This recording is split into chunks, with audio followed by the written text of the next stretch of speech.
মহানবী সাল্লাল্লাহু আলাইহি ওয়াসাল্লাম সেহরি ও ইফতারের জন্য আলাদা কোনো খাবারের আয়োজন করতেন না। স্বাভাবিক সময়ে যে খাবারগুলো খেতেন, রমজানের সেহরি ও ইফতারেও তাই খেতেন। তবে বিভিন্ন হাদিসে খেজুর দিয়ে সেহরি ও ইফতার করার কথা পাওয়া যায়। এখানে মহানবী সাল্লাল্লাহু আলাইহি ওয়াসাল্লামের খাবার তালিকা ও সেহরি ইফতারের খাবারের আলোচনা জানব। মহানবী সাল্লাল্লাহু আলাইহি ওয়াসাল্লাম সাধারণত যে খাবারগুলো খেতেন তা ইমাম তিরমিজি রাদিয়াল্লাহু আনহু শামাইলে তিরমিজি গ্রন্থে উল্লেখ করেছেন। নবী সাল্লাল্লাহু আলাইহি ওয়াসাল্লাম বার্লির রুটি ও মুরগি, গরুর বিশেষ পাখি, জয়তুন, ভুনা মাংস, মাংসের ঝোলের রুটি মেশানো বিশেষ খাবার শাড়ির দুধ, ভাজা গম ও বার্লি, ঘি মাখা খেজুর, শসা, ময়দার নাস্তা, জমজমের পানি, তরমুজ, খাসির রান, পিঠের মাংস, সিরকা, লাউ, মিষ্ট, মধু, ছাতু, মরিচ, মশলা, ঠান্ডা মিষ্টি পানীয় ইত্যাদি। শামাইলে তিরমিজি। মহানবী সাল্লাল্লাহু আলাইহি ওয়াসাল্লাম এর সেহরি ও ইফতার নিয়মিত খাবারই মহানবী সেহরি ও ইফতারে খেতেন। তবে খেজুর দিয়ে সেহরি ও ইফতার করা তিনি পছন্দ করতেন। খেজুর দিয়ে সাহরি খাওয়াকে সেরা সাহরি বলেছেন। আবু হুরায়রা রাদিয়াল্লাহু বর্ণনা করেন, মহানবী সাল্লাল্লাহু আলাইহি ওয়াসাল্লাম বলেন, খেজুর দিয়ে ইফতার উত্তম। ইফতার ও মহানবী সাল্লাল্লাহু আলাইহি ওয়াসাল্লাম খেজুর দিয়ে করতে পছন্দ করতেন। তার ইফতারের পাতে বেশিরভাগ সময় কাঁচা খেজুর থাকত। কাঁচা খেজুর না থাকলে শুকনো খেজুরও খেতেন তিনি। হজরত আনাস ইবনে মালিক রাদিয়াল্লাহু থেকে বর্ণিত আছে, তিনি বলেন, নবী নামাজের আগে কয়েকটি কাঁচা খেজুর খেয়ে ইফতার করতেন। যদি কাঁচা খেজুর না থাকত তাহলে শুকনো খেজুর দিয়ে, যদি শুকনো খেজুরও না থাকত তাহলে কয়েক ঢোক পানি দিয়ে ইফতার করতেন। তিরমিজি ৬৩২। অন্য হাদিসে হজরত সালমান ইবনে আমির রাদিয়াল্লাহু বর্ণনা করেন, রাসূলুল্লাহ বলেন, তোমাদের কেউ রোজা রাখলে খেজুর দিয়ে যেন ইফতার করে, খেজুর না হলে পানি দিয়ে, নিশ্চয়ই পানি পবিত্র।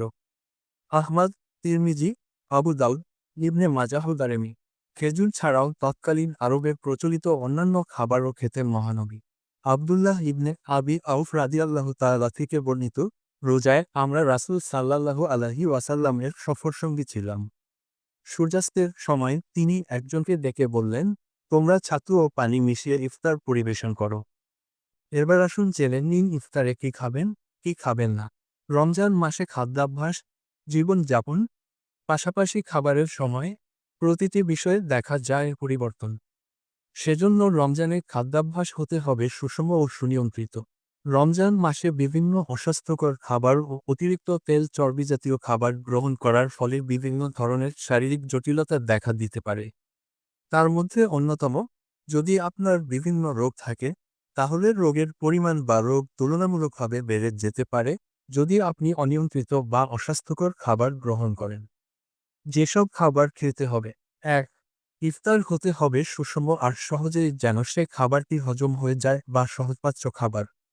কেননা দীর্ঘ সময় পানাহার ব্যতীত থাকার ফলে আপনি যদি অতিরিক্ত ভারী খাবার গ্রহণ করেন সেক্ষেত্রে কিন্তু আপনার বিভিন্ন ধরনের বদহজম বা হজমজনিত জটিলতা দেখা দিতে পারে। ২. ইফতারে যেসব খাবার গ্রহণ করবেন সেগুলো যেন খুব সহজে হজম হয়ে যায়। কিন্তু অনেকেই বিষয়টি খেয়াল রাখে না। ৩. ভাজা পোড়া, মশলাজাতীয় বা চটকদার খাবার ইফতারের টেবিলে পরিবেশন করা থেকে বিরত থাকতে হবে। ৪. ইফতারে একটি বা দুটি খেজুর দিয়ে শুরু করা উচিত। তারপর অল্প করে পানি খেতে পারেন। একবারে অতিরিক্ত পানি পান করা যাবে না। ৫. সহজে হজমযোগ্য, যেমন স্যুপ, তরল জাতীয় খাবার বা ফলের জুস বা স্মুদি গ্রহণ করতে পারেন। ৬. ইফতারে ছোলা বা বিভিন্ন ধরনের মশলা জাতীয় খাবার, ডুবো তেলে ভাজা, যেমন পাকোড়া, বড়া থাকে। এর জন্য এসব ভাজা পোড়ার পরিবর্তে দই, চিড়াসহ বিভিন্ন ফলের মিক্সড ফ্রুট সালাদ গ্রহণ করবেন।